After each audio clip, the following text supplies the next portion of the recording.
Okay, so it's 11 o'clock. Welcome back for the next presentation. I'm thrilled to introduce Taurus and Candy from the Cridge Center, or Candy, I can't believe I just called you Candy. Tori and Candace, I'm so sorry about that.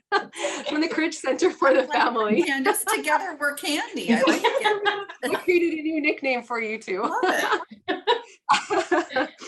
Tori, or Victoria, Dash, is it? Dash or Dash? Dash, yeah. Dash is the Intimate Partner Violence and Brain Injury Program Coordinator at the Cridge Center for the Family in Victoria, British Columbia. With an undergraduate degree in criminology and an ongoing master's studies in counseling, her work focuses around the many intersections of brain injury with mental health, addictions, homelessness, and intimate partner violence. Tori sits on the board of directors for the British Columbia Brain Injury Association, and she's passionately involved in raising awareness of brain injury and intimate partner violence through training, direct service delivery, advocacy, prevention programming, as well as research. So Tori, thank you for being here with us today. And we also have Candace Stretch, who is the manager of supportive housing and family services at the Cridge Center for the Family, Western Canada's oldest nonprofit organization.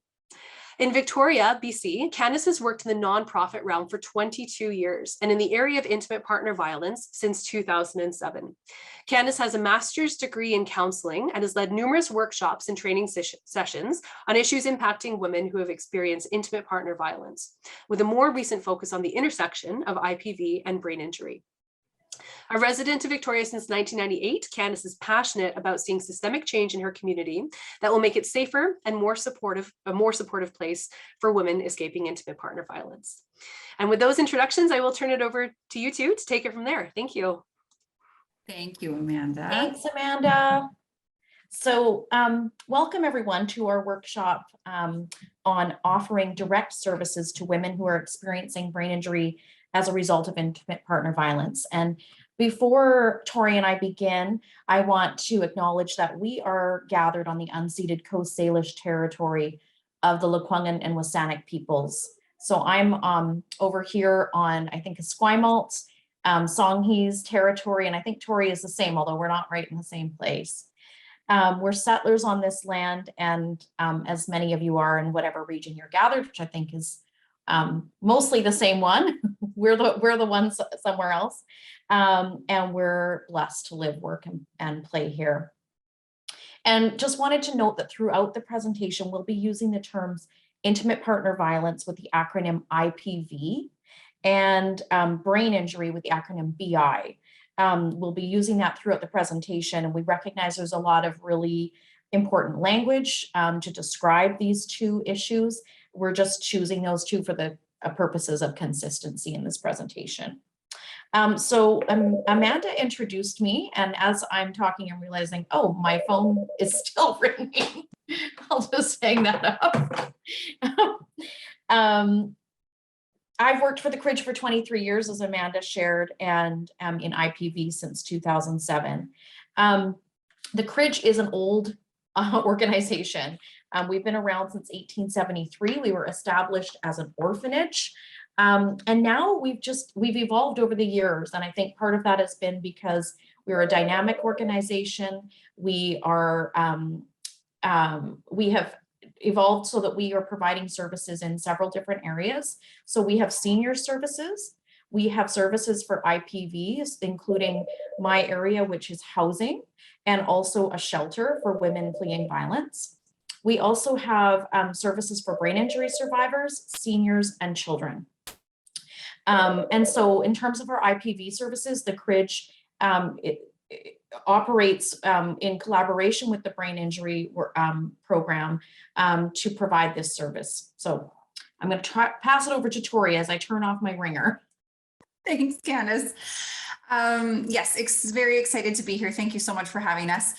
So I am the Intimate Partner Violence and Brain Injury Services Coordinator here at the Cridge, but I've actually been working in the field of brain injury for 15 years at the Cridge here. More particularly prior to this project, working mainly with men in brain injury, and this has been a very different venture into working with women in brain injury. So there's been just an incredible learning opportunity there. Our brain injury services do range from an acute care program here at the Cridge through to transitional housing, and then into outreach and community focused support around daily living rehabilitation. So Candace and I just wanted to give a little overview of what we're going to touch on today. So we wanted to start outlining some of the themes that you can anticipate us to look over today. We're going to look at the interconnection of intimate partner violence and brain injury, which Amanda did a very thorough job of earlier, but we'll touch on a few things that'll just help kind of pinpoint where we're going to go for the rest of the presentation. We're going to take a particular interest in direct service delivery because, as Candace mentioned, here at the Cridge, we do have a very unique ability and opportunity to merge these services because we have intimate partner violence and brain injury services running side by side. So there's a really beautiful built-in partnership already at our organization. So we've been able to pursue some direct services opportunities that we know not everybody has been able to at this point. So we're going to talk a little bit about that, but then also dive into the barriers that we've seen in service delivery, and take a closer look into what brain injury support for women impacted by brain injury looks like, a little bit more about what that looks like on the ground for us. And lastly, we'll talk about the resources available for further information and take a quick glimpse at what's on the radar for us on the way ahead. Okay, so you have had quite a bit of information about this morning. So this is just a brief overview. So the research that we have on the link between IPV and BI yields some staggering numbers. We know that intimate partner violence occurs in the lives of 1 out of every 3 women in Canada. And an examination of the current research indicates that between 75 and 90% of those women will have experienced some sort of brain injury as a result.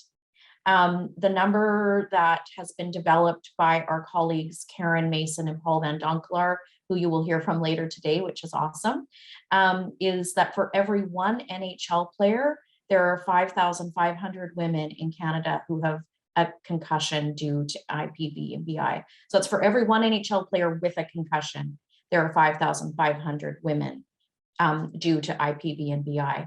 And Paul, as you'll learn, has a background in sports medicine and looking at concussion in sport. So I feel like that number was really a staggering one for us and a number that we really trust. When you think about it, though, it does make sense because we know that 90% of IPV incidents involve hits or punches to the head or face, banging victims' heads into a hard object, or strangulation, where there are no physical signs, but where oxygen is lost and cut off from the brain. And many of IPV incidents involve all 3 of these injuries. So really, it's not hard to imagine that most women who've experienced an incident like this are going to have some kind of injury to their brain as a result. And sadly, the reality is that most victims of IPV inflicted BI do not ever receive a formal medical diagnosis. This is something that's been very much confirmed by the work that we're doing right now with survivors, female survivors of IPV and BI. And really, this is because most women don't seek medical help right after an IPV incident. It could be weeks or months before they actually do get into a doctor if they're having impacts from a brain injury. Often, if they do seek medical help, their reports are dismissed or minimized. And believe me, I've been in emergency rooms with women who have just been sent away with really very little tests or examination. Also, women who do seek medical help often come after the event. So it's not able to be captured in a medical scan or a screen. So going to your GP several months or years later to talk about the impacts, and you're not necessarily going to get the results captured in a medical test. We know that women's symptoms of brain injury are often misdiagnosed as well as mental health issues. I don't know how many women we have with borderline personality disorder diagnoses or who are diagnosed with bipolar disorder. I'm not saying that those aren't there, maybe concurrently, but oftentimes we see that the brain injury is missed. And in general, we have a societal bias that says that men are the primary victims of brain injury. We think of car crashes, workplace accidents, sports injuries, and we don't think about brain injury as something that happens so commonly to women, and it often happens in their homes. Candace. So with learning what Candace has just shared, 6 years ago, the Cridge launched into a new area of service, offering support to women who have been impacted by intimate partner violence and are living with a brain injury. So although we're here today to focus on what brain injury services for survivors of IPV looks like, we also acknowledge that in order to advance any one area like direct services, we also need to see the other areas alongside advance. So advocacy needs research, funding needs advocacy, services need funding. So these candles really need to be constantly, and they are constantly lighting each other. So our initiative in response to this interconnection includes research, services, training, advocacy, and prevention. And a really beautiful collaborative part of this is that doesn't mean to say we're going to be experts in any of those. What it does mean is we want to connect with really incredible people who are also doing really incredible work. And so the advocacy is a very much a joint partnership with a lot of wonderful organizations and leaders. Research, Paul and Karen, who you'll hear from later, that is really their jam. And we're here to offer whatever support and services we can to continue to advance that work. So a lot of this is very much just in partnership with each other. So today's focus is, as I've mentioned, mostly on services, and to provide some context regarding direct services here at the Cridge, just wanted to give you a bit of an overview of what our program looks like. So currently our IPV BI program is funded all by private donors and grants, because as Candace mentioned, many of the women that we are serving do not have a formal medical diagnosis, which actually makes them ineligible for our Island Health funding. In that regard, at this point, in order to access that funding to be matched with a support worker and receive support services, you need to have a medical diagnosis. So again, that disqualifies many of our women. So it is all right now generously privately funded. We recognize that the challenge presented to women living with brain injuries who are also navigating the effects of trauma and violence, and we're providing around 10 to 15 hours per month. So that's about a shift or two a week for each of the women to receive really brain injury support focused on activities of daily living. That is the piece that we really recognize has been missed. Is there has been a real an understanding and an uptake of awareness with trauma-informed practice and needing to look at trauma and violence and the impacts of that psychologically, emotionally, and otherwise for women. One piece we haven't really picked up on until now, and that we're really starting to embrace, is that there are cognitive effects of the damage that many of these women have experienced and the violence that they've experienced. So how do we support that and really target that increased activities of daily living? That's really what this 12 or 10 to 15 hours is about. A number of the women in our program do live in Cridge supportive transitional housing. So again, that's Candace's program. She has many units of supportive transitional housing. And there's quite a few women that come through her program that we either can we can acknowledge and identify that there's some brain injury symptoms and challenges at play, or women have come forward and said, this is something I'm experiencing and I identify with having a brain injury for sure. So they will also then receive brain injury support services from a Cridge brain injury support worker. So it is in this collaboration that we are really seeing some successful outcomes for women impacted by IPV and BI. There's that acknowledgement of violence, trauma, and need for safe housing, while also a recognition that brain injury and cognitive challenges are at play. And how do we make sure that there's services, married services for both of those things? So we wanted to share a story of a client who is accessing our services right now. And obviously we've changed some details to protect her privacy, but this kind of gives you a picture of the story, the journey that we're on with these clients. So this is Marie's story. Marie and her husband were married for 10 years. During the course of their marriage, Marie's husband assaulted her dozens of times. These assaults would frequently include hits to the head, and occasionally her husband would strangle her until she passed out. With each assault, Marie found it harder and harder to manage the tasks of daily living. She would forget to pick up her daughters from school, get overwhelmed when at the grocery store, and she was even fired from her part-time job because she was chronically late for her shifts. Her husband would tell her she was stupid and that if she left him, the courts would say that she was not capable of taking care of her kids. He told her he would make sure she never saw her kids again if she ended the relationship. Marie made sure she never told anyone about her injuries, especially doctors. Things got worse and worse at home, and Marie became increasingly unable to cope and isolated. She began to drink alcohol to manage. After one particularly violent assault, the neighbors called the police. The police officer took Marie and her children to a transition house. And during her stay there, the staff recognized that Marie's memory issues and lack of organization may be connected to a brain injury. They began to adapt their support strategies and gently began approaching the topic with Marie. As Marie began to recognize that she had a brain injury, staff encouraged her to report her symptoms to a doctor. They also referred her to their local brain injury association, who began offering her support with managing her brain injury. Marie was also referred to a treatment program to help reduce her drinking. And after treatment, Marie was able to join the Cridge IPV and BI program, where she began receiving coordinated services for the past year. So for Marie, through the 3 R's, she was able to make, so that's recognize, report, refer. She was able to make significant strides in her healing and was able to end the cycle of violence in her life. Things weren't perfect moving forward for her, however.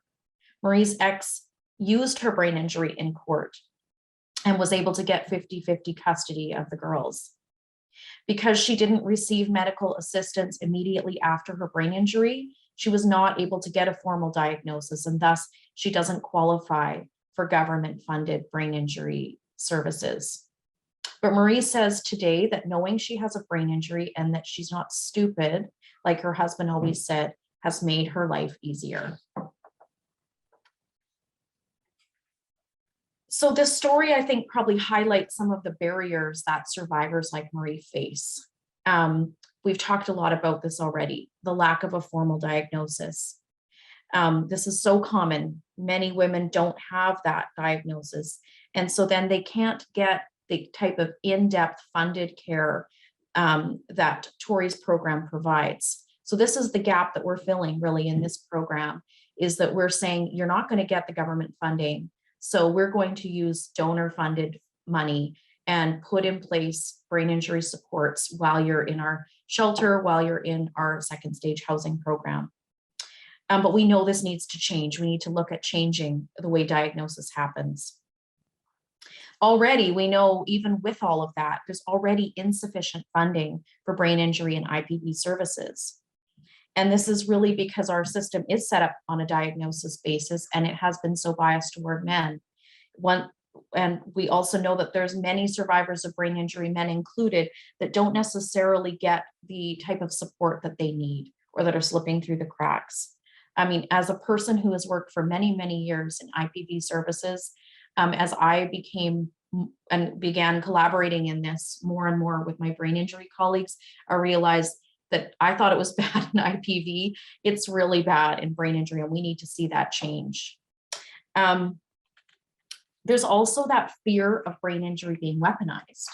And there's lots of factors that come into this. Our family court system, for example, which I think has got some flaws as far as how it looks at and how it recognizes IPV in women. And so really the reality is that between family court and things like MCFD, that we have to provide a lot of education in those areas so that brain injury is not weaponized by an ex like it was for Marie, where he was able to discredit her in some way. And ironically, and this is very common, that there's sort of a sense of glossing over the fact that the injury happened as a result of his actions, but that his rights to see his children seem to be the top priority in those situations. So it's a very real fear, and it's a very real reason why women might not speak up or want to talk about brain injury. And then that lack of knowledge and collaboration. I mean, I think one thing that really highlights that for me is that I worked at the Cridge Center since 1998, where we had intimate partner violence and brain injury services happening in the same organization. And yet still about 6 or 7 years ago, when I began to look at this, it was like a huge light bulb going off for me, that the connection was there. Also, it's taken us years to figure out the best model of collaboration. And so that's something that we can share and talk more about. But that type of collaboration between IPV and brain injury survivors, or services rather, is so key, and it's been really transformative. Working in IPV, one thing we often feel, and my frontline workers often feel, is that they have to become knowledgeable about everything. They have to know addiction, they have to know mental health, they have to know about the court systems, they have to know about immigration. I mean, and adding on that they also need to be experts in brain injury is just unrealistic. What we really want to do in this model, and the barrier that we want to overcome, is to collaborate and let experts be experts in their fields, but bring people together to try to support women as best as we can. Tori. Great, thanks, Candace. Okay, so wanting to kind of take a look at a few of the numbers from our program itself and share those with you. So what we've learned from women like Marie is that brain injury shows up in many ways. In this sample of 17 women that we were serving at this time in our IPV BI Direct Services program, all the women identified with having a BI, diagnosis or not, they identified that this is a real truth and reality for them. 12 of those were directly due to an intimate partner violence incident. 5 of them reported sustaining a brain injury before or at the same time as intimate partner violence was also occurring. So they may have also disclosed abuse as a child, or a sports injury, or were in a car accident with their abuser, which may or may not have been related to coercive control or something of the sort. So, you know, the learning really there is that we're seeing not one brain injury as a result of one instant of intimate partner violence, but we're seeing not only multiple compounded events for women that are IPV related and otherwise. And 10 of the women reported sustaining multiple brain injuries. So it's also interesting to note that all 17 women here reported experiencing more health issues after brain injury. And again, there's a lot of conversation and debate around, is it trauma, is it brain injury, which comes first, chicken or the egg? And it's just important to recognize here that there's many things at play, and trauma is at play, and brain injury is at play, and women are, as a result, experiencing significantly increased health issues in lots of different areas. Upon intake into our program, we do ask the women to, how do you identify with your brain injury? Would you like to share where that comes from? And I just thought it would be interesting to share with you a few of the answers that we've had from women. So one woman said, my ex, he would raise me up to the ceiling, strangle me, I'd be panicking. I remember foaming at the mouth, and then he'd throw me against the other wall. And instances like this happened multiple times. These are women that I have just met, by the way. I will preface it with that I have just met, and welcome and invite them to share these things. And this is their reality that they're willing to share right off the bat, which I do find a pretty significant piece of information. Another woman says a significant drug overdose and concussions sustained from abuse. Another woman says 4 major brain injuries due to physical violence.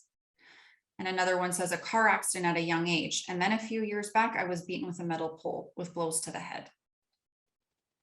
It always rattles me a bit that that's the reality, that women will share a story of just, hi, nice to meet you. That's huge, right?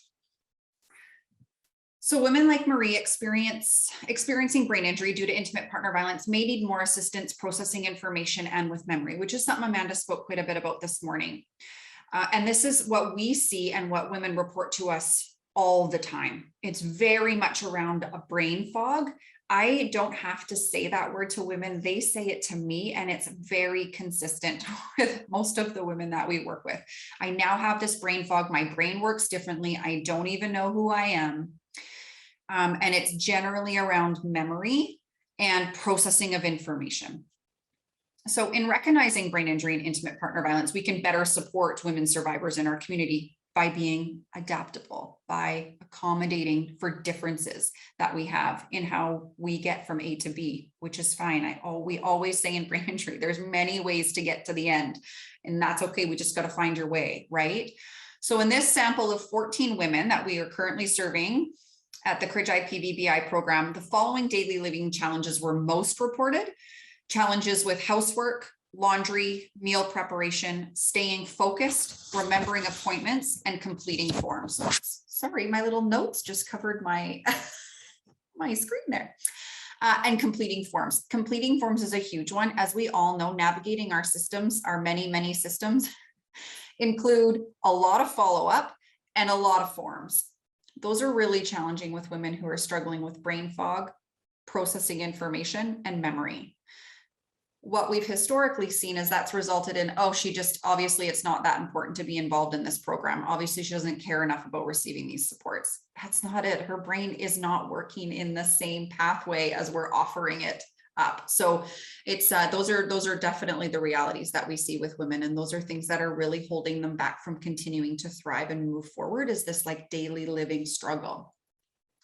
So matching brain injury services to the instrumental activities of daily living that women are struggling with, what we have found is that this really lessens home stress, really lessens the stress that women are experiencing in their safe place, in their home.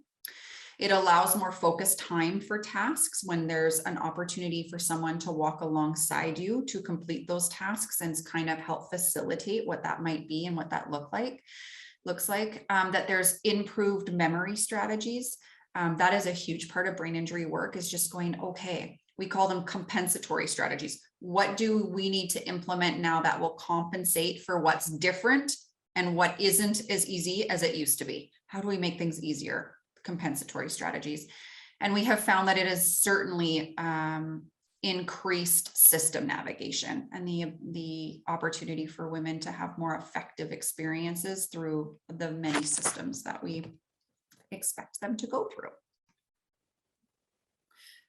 So I talked a little bit about this brain fog here, but as we've identified, a brain injury is likely present, recognized, and acknowledged. Being present, being recognized, and being acknowledged is really beneficial. And that's what we've noticed, is just by being able to include brain injury into the conversations that we're having with women, and there being a bit of like a cognitive piece and a reason that it's not just, as Marie said, like, I've been told I've been stupid this whole time, and it's not that. There's something going on for you that's holding you back, that maybe you need some more support services for. So that acknowledgement has been really empowering for many of the women that we've been working with.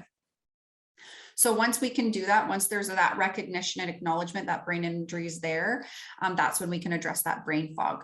So I talked about the compensatory strategies and how that's really about navigating brain fog. That's very much what it's about, and looking at what are those gaps of daily living, instrumental activities of daily living. What are those gaps for women, which could be anything from paying bills, completing forms, decision-making, taking meds regularly, preparing meals, remembering appointments. They're often many of the things that we take for granted and just do throughout our everyday life that we don't even have to think about. But these are things that have become increasingly challenging for our survivors. So what we do is say, okay, what tools, these are the gaps, what tools can we implement to make that a little bit easier, to make life a little bit more manageable?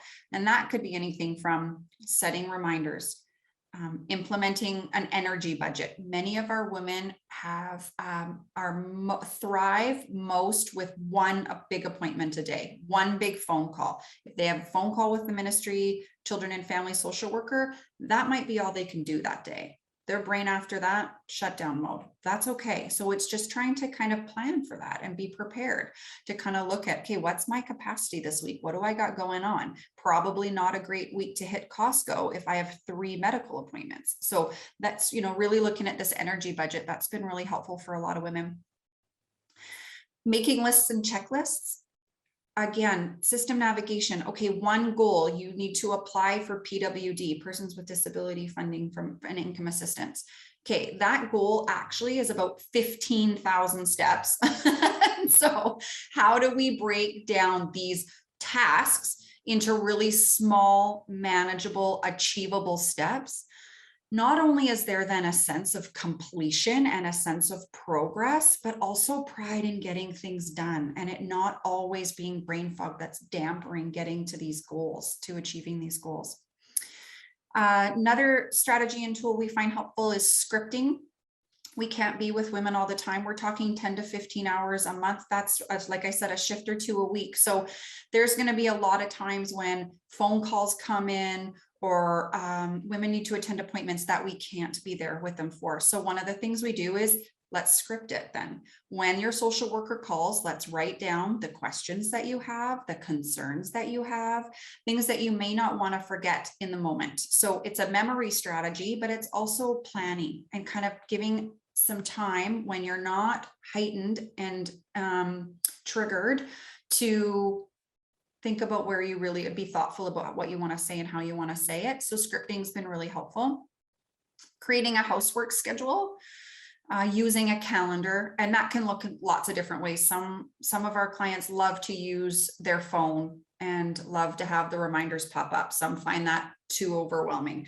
Some of them, I still have many clients that love a whiteboard. And that gets swiped every week and it's maybe only 1 week at a time. So there's lots of different ways you can do that. Like I said, there's lots of different ways to get to the end. How it works for you, that's the exploration part. And even doing with, sometimes that strategy, it's just about walking alongside. I will ask you the questions and write them down. You just tell me the answer. So you just answer the question. That takes away them having to fill out, use the right words, and have the stamina to get all the way to the end if we're there walking alongside and just helping to complete that process. And those things can take a lot of time.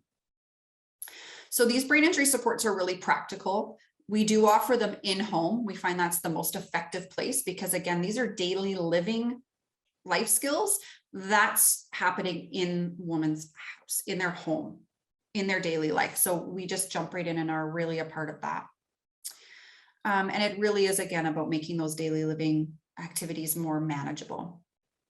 So it does require unwavering dedication to repetition, as you can imagine. In memory especially, there's often, brain injury supports are very much around, let's do that again, repeat, routine.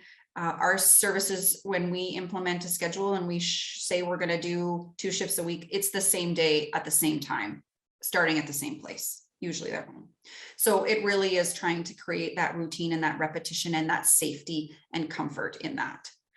And patience. And sometimes that's also advocating patience to our community. You know, I've had many clients that go to the bank and they get super, super overwhelmed. And then they're sort of met with this resistance and judgment. And sometimes having somebody with you to be like, hey, this person just needs an extra minute, you know, that's okay. I'm going to stand here with them and walk alongside.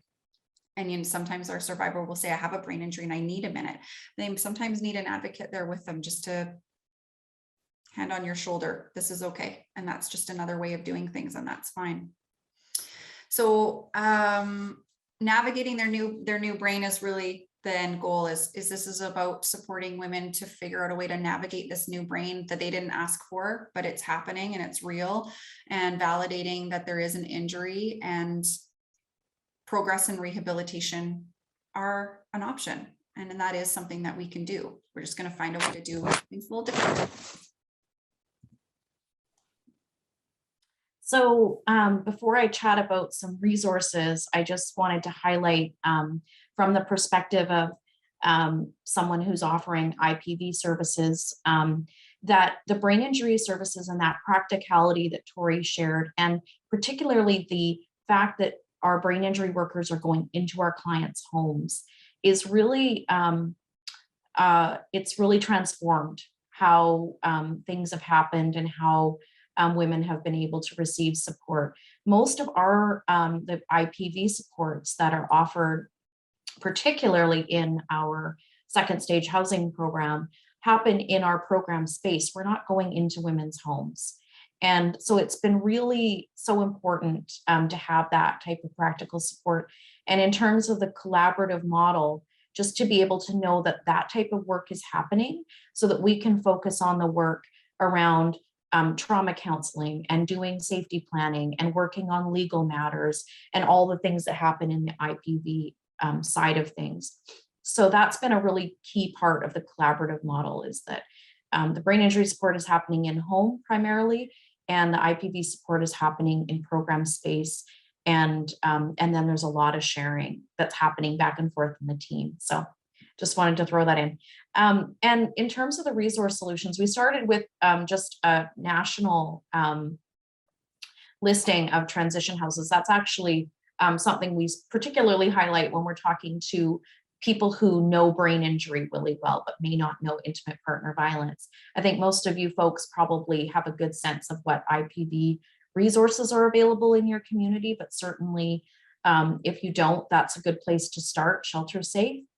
The Cridge website, so our Cridge Center website, has a section for IPV and BI with a lot of really great information. There's some links to other websites. There's a training video that Tori did. It's about 5 minutes long. That's great. There's a video sharing another woman, Eve's story. So encourage you to check that one out and just kind of look through it when you can. The Cridge partnered with University of Toronto and several other agencies that do this type of work to create the Abused and Brain Injured Toolkit. So it's at abitoolkit.ca, and I highly recommend checking that out, keeping it as a resource for you.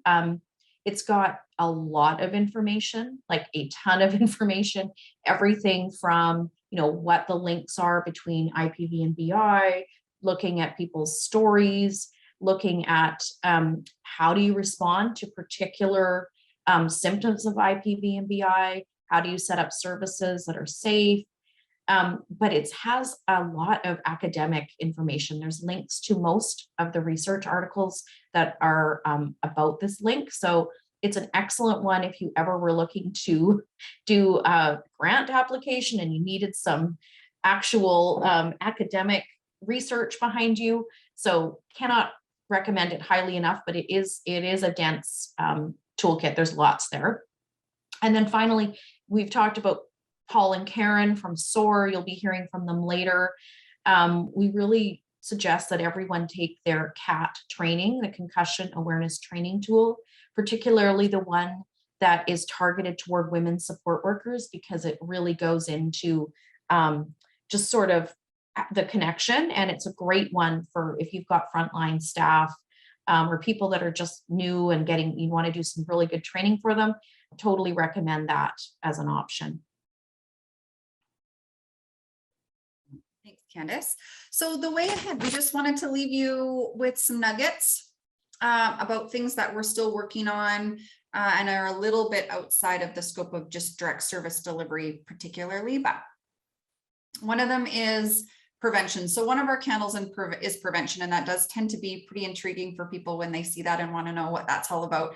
So, I mean, really at the end of the day, wouldn't the dream be to end the cycle of violence? So one of the things we want to look at is that we know that brain injury is often also evident in the abuser and in the perpetrator of violence. So we really do want to explore the impacts of brain injury in the perpetration of violence and how recidivism rates may change if brain injury supports are also offered to abusers. So that's something that we want to look at. Diagnostic reform, we talked quite a bit about that, so I won't go into that, but we really do want to try and look at how we can increase the accessibility for women to receive funding. But that being said, the funding also has to be there. If we're going to send women and try and increase their eligibility for services, there has to be an increase in funding so that that could support the influx of applications coming in. So that's lots of work to do there. Brain injury services are often long-term and IPV services are often shorter term when you think about 30-day transition house and even a 3-year second stage housing situation. Whereas often brain injury supports, they may change over time, and the need and what we're addressing in activities of daily living may change as growth and rehabilitation occurs, but often in brain injury, some form of support services along the way or safety net at particular heightened times of stress will be important long term. So we do want to explore the sustainability of that and how we can meet the ongoing needs of women who are redesigning their lives and navigating their new brains throughout a very long journey. People will identify as having a brain injury for their whole life. So that is something that we want to make sure we can talk about. And then training programs. So the more we talk, the more we bring to light this issue, the more we share, the more amazing Amanda's put on presentations like this to try and pull us all together. I mean, this is what it's really about, right? Is it's informing and advising and sharing and collaborating. It just makes this rumble louder. And it's that rumble that we really want to be felt by those change makers, decision makers, policy makers, so that all of our candles can keep burning brighter. So, you know, we always really appreciate opportunities like this just to share and talk and connect. And that's it for us. Thank you for coming alongside this presentation, but we certainly are here to take any questions and talk about anything we can. Thank you so much. That was fantastic. I just wanted to let everybody know, again, you can post into the chat room if you have any questions that you would like to ask that way. But we've also discovered that you can actually raise your hand, and we do have the ability to unmute you. So if anybody would like to actually vocalize a question, please pop up your hand and one of my team will unmute you to speak. Or of course, post into the chat room if you have some questions. Thanks, Amanda. Just reading the chat here. I'm curious, I know funding is always in such demand, and there's so many different places that it could be used, obviously research being one of those areas, but also training, education, provision of services. So where would you direct funding if you were to get some? Where's the most need for it at this point, do you think? Where do we start? Yeah, I mean, Candace, you tell me if I'm wrong, but I think we're always coming from, I mean, direct services are really our jam. And I think part of that is because we see the impact on the ground and we're seeing the successful outcomes and this increased quality of life and this renewed sense of self in women who are able to receive these collaborative services. So, I mean, for us, yeah, like I said, all the other candles need to be burning too in order for direct services. But for us, it's directly serving the women who are impacted. Yeah, and I think one of the things that's one of the things we've recognized in our organization is that this is our, it's almost like the grounding point. It's the really fundamental point for us is to be involved with service provision, but we want to partner with people doing research. We want to partner with people doing, advocacy. We actually do have someone that we've contracted with that's helping us with advocacy. But I think that's one of the things that I have a dream of is just that we establish some stronger networks across the country, that we know where people's area of focus is so that we're letting the experts in research do their thing and we're coming alongside to provide support, particularly if they want to speak to clients who've been impacted. But that, and then we're sharing our story around how we're collaborating and how we've established this model. So, yeah, but it's definitely at this point, trying to decide where to put money and when is it important to designate it here or there is in a scarcity model. Obviously, it's a big responsibility. We are certainly gaining traction with the work that you're doing. I'm seeing in the chat room, people, even if they've heard you before, are still thrilled to hear you speak and have the strategies that you're using shared. I mean, some of these are just really simple strategies, but not things that you necessarily think of because we don't put ourselves into the shoes of somebody who is experiencing everyday struggles just with life, let alone having to remember their appointments with the various criminal justice sectors that they're working with or the various community partners that they're working with. So if you were to boil it down to, the immediate needs of a survivor beyond the medical attention that they might need for the head injury, what would be the main couple of things that you would suggest that service providers try to implement in order to better support the survivors or the clients that they're working with? I do think we tend to overlook like the power of accommodation and adaptability. I think sometimes we get really focused on that's just how we've always done it, or that's the way that always works, or that's the way the system expects us to do it.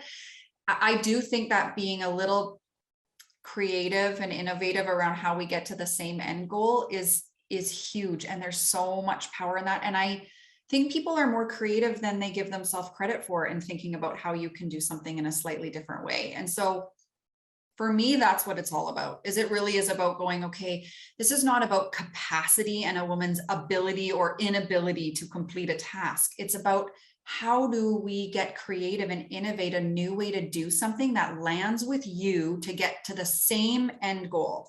So, and like you said, sometimes that's a fairly easy strategy. If you have the support to implement it and maybe offer it. And so, yeah, I do think it's just very much about, I would love to be in a place one day where instead of, you know, maybe a ministry, and I hate to be picking on ministry support workers today, sorry, but you know, if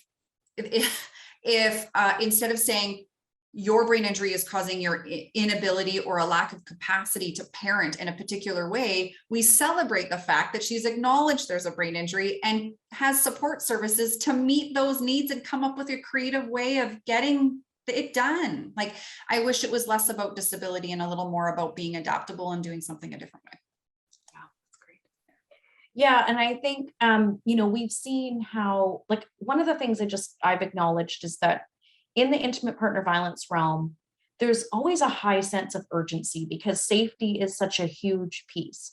And there's a sense of this crunch. You know, when a woman comes into a transition house, she has limited time. You're trying to get as much as you can done. And a lot of the things you're trying to get done are around really key things about her personal safety. So we do sometimes take women who are traumatized, who cannot think clearly already, and never mind if they have a brain injury, and we're pushing them to get this done, that done, da, da, da. And I think it's been really helpful to collaborate with brain injury, people who are experts in brain injury, and see the pace that they set and see the way that they accommodate things, even when they are important. You know, how do they break it down?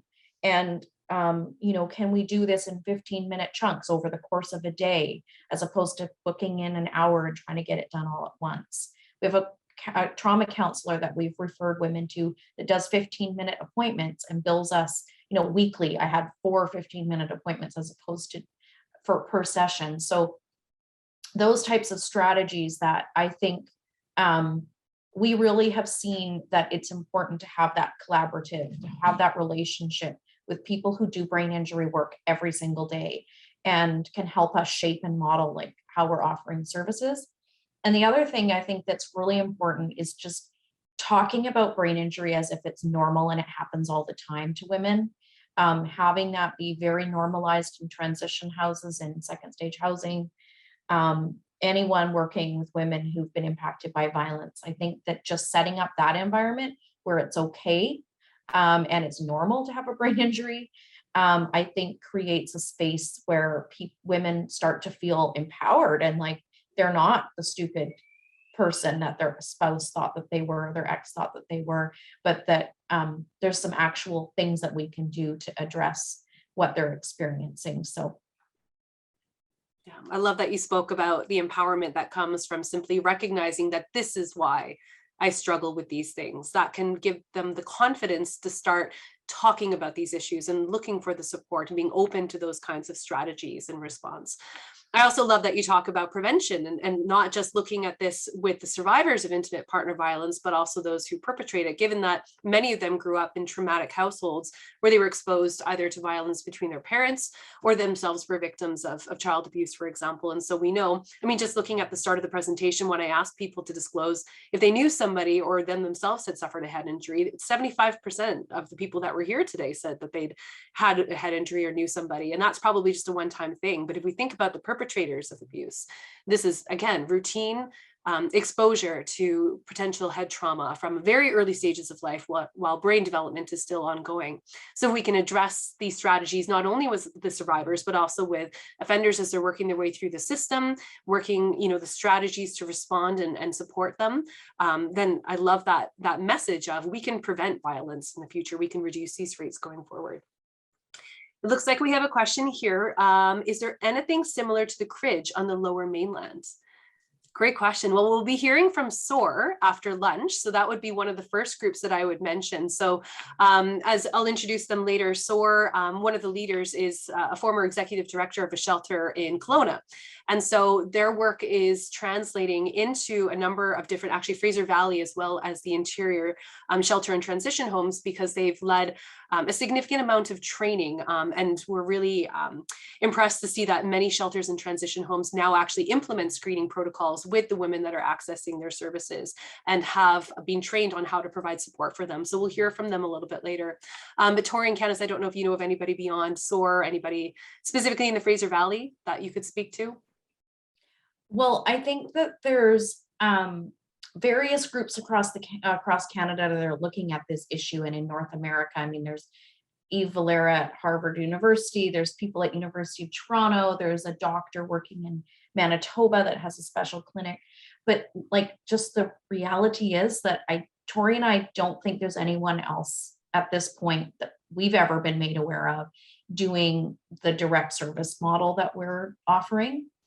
And so part of what our task is to think about, how do we share our learning, what we've done with others, and can it be replicated, or how do we encourage people to start offering collaborative IPV and BI services? And I think it's a lot easier for us because we have an organization that offers both service areas. So the collaboration, reaching across and collaborating is less cumbersome than for some, but would absolutely encourage people to know who is their, who's working in their local transition house or their second stage housing. And if you're in working in those places, what's your local brain injury neighbor, association that's offering support?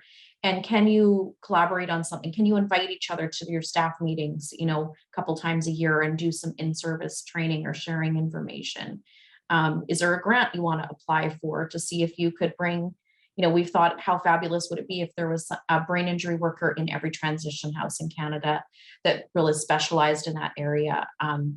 So those are the types of things I think that are going to have to start grassroots, and hopefully, and this is another part of what we want to do, is share our learning with government so they can see, if you fund brain injury services in IPV services, these are the outcomes. And so let's make it part of the funding model. And so it's not anywhere close to where we want it to be, but certainly want to encourage any of that grassroots stuff. And Tori and I are happy to, talk to people if they want sort of ideas or things, they want to know more about what we're doing. Yeah, maybe you two can pop your contact information into the chat as well, in case anybody would like to follow up directly. And while you do that, I have a couple quick questions before we move to our lunch break. So the first question, if is there any accredited or certified brain injury training that people here can take to become formally educated about this issue without needing to go on and do a university degree, for example? So funny, because that is the other thing that is on our radar, is we recognize there needs to be if we could put together a bit of an IPV BI training module, even online access, something like the CAT that Paul and Karen did, but isn't just about what concussion looks like, but is how do we work? What does this look like when you're implementing BI strategies?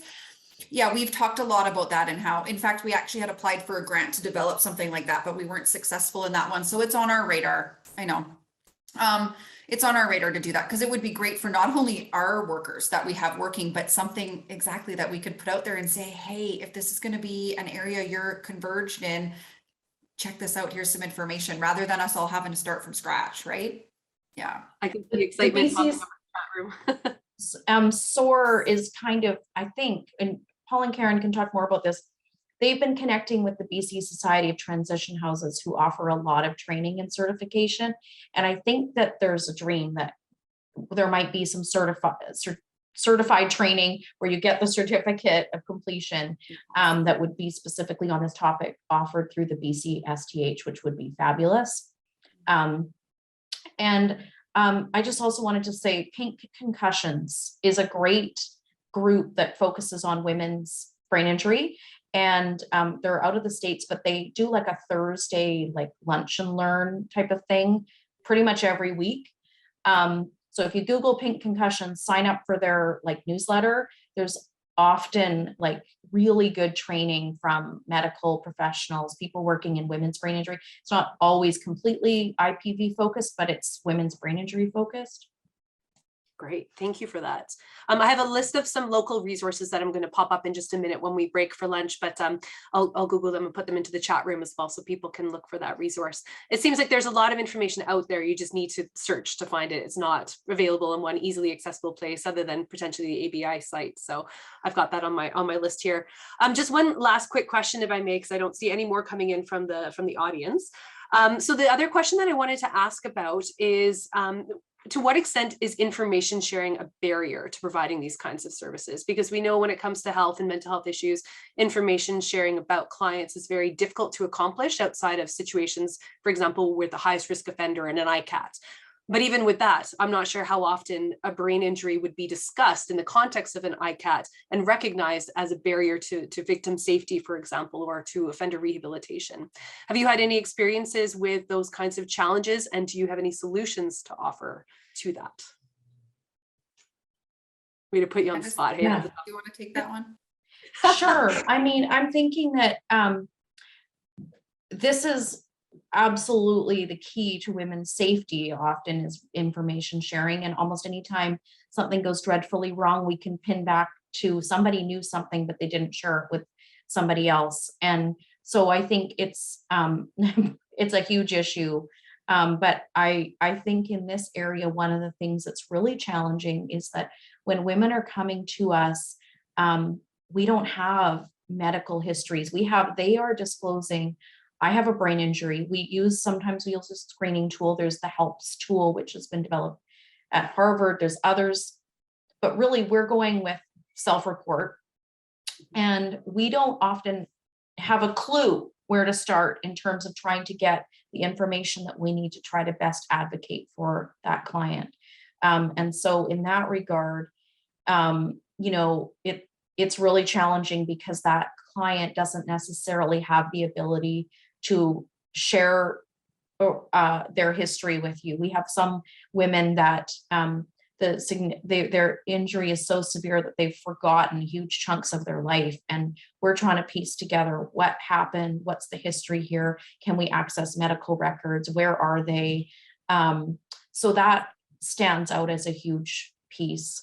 And then I think sometimes we run into issues around confidentiality where we're not able to share information with people who really need to know that that client has a brain injury, because I think it will help them to understand the context of what's happening. We often have women that, we've had women that have been seen to be belligerent or drunk or on drugs. And if we could just share that this person actually has a brain injury, it would really help to take down some of that stigma and barriers. So don't totally know the answer to how we solve these problems, but I think that one of the things that is helpful is really looking at these collaborative models, and particularly because brain injury workers haven't worked in IPV and don't necessarily, it's not second nature to them to be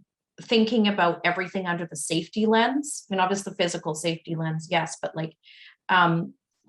so I think that's one of the reasons why it's so important that we share information, so that when a brain injury worker is sharing something that with another service provider, that they understand, okay, let's make sure that this doesn't get back to her ex, or one of the things we're always concerned about, if she could possibly not share with her ex that she has a brain injury, that's usually the choice that she would select, is not to share that information. So there's the information sharing, but then there's making sure the information doesn't fall into the hands of someone who could weaponize it. So, yeah. Very complex issue, but at least we're beginning the conversation around it. So we'll recognize it's an issue and ideally work towards some strategies going forward. So thank you so much. We're out of time. And I'm just so grateful that you were able to join us today for this very important conversation. I know that the work that you're doing is incredibly impressive and hopefully giving some good ideas to those who are joining us from the Fraser Valley today and elsewhere in BC. We look forward to your continued impact on TBI and brain injury and intimate partner violence. So thank you so much for today. Just before we break for lunch, I'm just going to share my screen for a moment here, just to go over a couple of housekeeping tips for later today. So let me just, where's my share screen? There it is. Okay, so just as a reminder, the afternoon session is going to begin at 1:15. There is a separate link for the afternoon session. So please make sure to check your emails. It might be in your other folder, it might be in your main folder, but make sure that you sign on to the link that was emailed to you around 11 a.m. this morning when you come back for the afternoon. So I'll leave this up for about the next 15 minutes or so, and then I'll close it down and I will meet you over at the other link. And if you run into any issues, please just send me an email. So again, afternoon session begins at 1:15. I've got a few resources that will be popping up here that you might want to check out during your lunch break if you're sitting at your desk and having your lunch. So there's a few resources here and a few websites and screening tools that have been mentioned so far.